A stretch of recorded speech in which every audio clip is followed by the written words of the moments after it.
Okay, so I want to get weirdly personal to start this diatribe, because in my experience, there's this paradoxical thing where the more personal I get with these, the more universal they become. So I want to talk about my hair.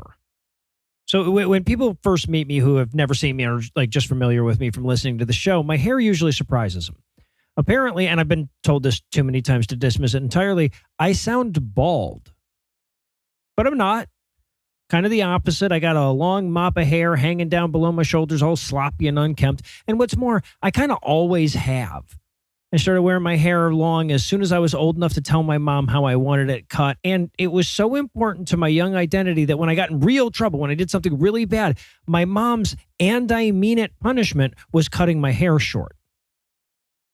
But for those punishments, I've worn it the same way ever since. In fact, as soon as I was out of my parents' house, I just stopped getting it cut altogether. Since my 18th birthday, I've had 2 haircuts. One was for a job after months of pressure from the boss. The other was a trim right before I went to the first atheist event that we did after we started this show. And both times, it felt like an unwelcome violation. It was somehow psychologically painful for me to part with my hair. Now, I can't articulate a reason why this has always felt so important to me. I've got plenty of answers to the "why do you wear your hair like that?" question, and that I've tried out over the years, and most of them are honest, at least. I wanted to be a rock star. It tames my cowlick. Girls in school like to play with my hair. I like challenging gender norms. Not getting haircuts is cheaper than getting haircuts. These are all true, but none of them would explain why it was such an imperative for me.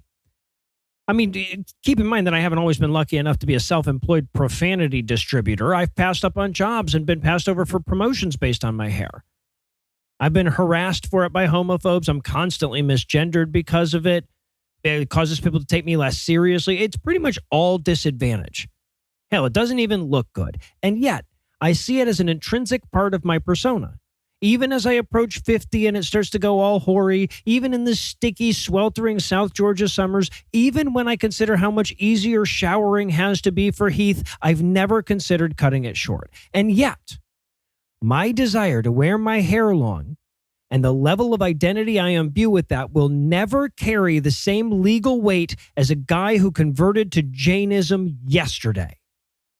My beliefs, no matter how sincerely held, can never rise to the level of even an ephemeral religious conviction. I am, in the eyes of the government, incapable of holding any belief as sincerely as a theist. And the crux of the problem is my failure to lie about it, right? Because I could just say an angel appeared to me in a dream when I was 10 years old and told me that cutting my hair would make the baby Jesus cry. I could say that I had a revelation while I was deep in meditation about how not cutting my hair was a symbolic renunciation of worldly concerns. I could say that my might was stored in my hair and my ability to push down Philistine temples depended on its unadulterated length. But as long as I'm honest about it, mine will always be second-class beliefs. And how can you be anything but a second-class citizen if yours are second-hand beliefs?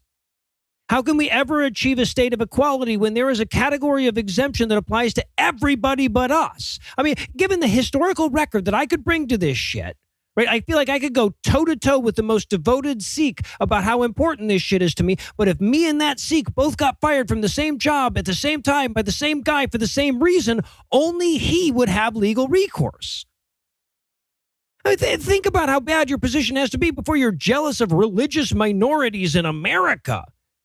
And look, I'm not trying to play oppression Olympics here. I'm not saying atheists have it worse than this religious minority or that one. I'm not trying to rank the oppressions. What I'm trying to do is highlight the fact that the oppression that atheists face in this country is a real thing, and our outrage about it is justified.